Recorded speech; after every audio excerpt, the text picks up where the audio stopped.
ঢুকছেন যে কালকে বাবরি মসজিদে বিস্তারণ হবে, সেখানে এলাকাবাসী এবং যারা বেলডাঙ্গা এলাকাবাসী আছে তারা এখানে ইট নিয়ে আসছেন, তাদের যত সামর্থ্য তারা এখানে ইট নিয়ে ঢুকছেন।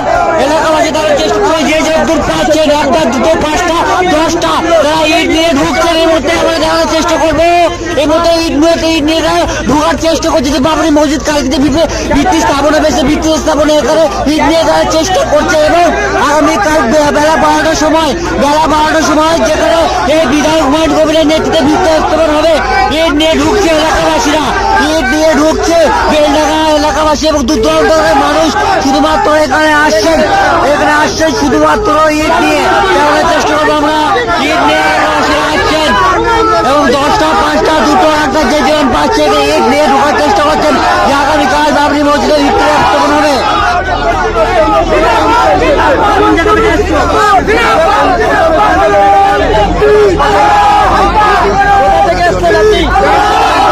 ইট নিয়ে তারা এলাকাবাসীরা ঢুকছেন, জানার চেষ্টা করবো যা যেমন পাচ্ছেন 2টো 5টা 10টা ইট তারা নিয়ে ঢুকছেন এখানে আগামীকাল বেলা 12টার সময়।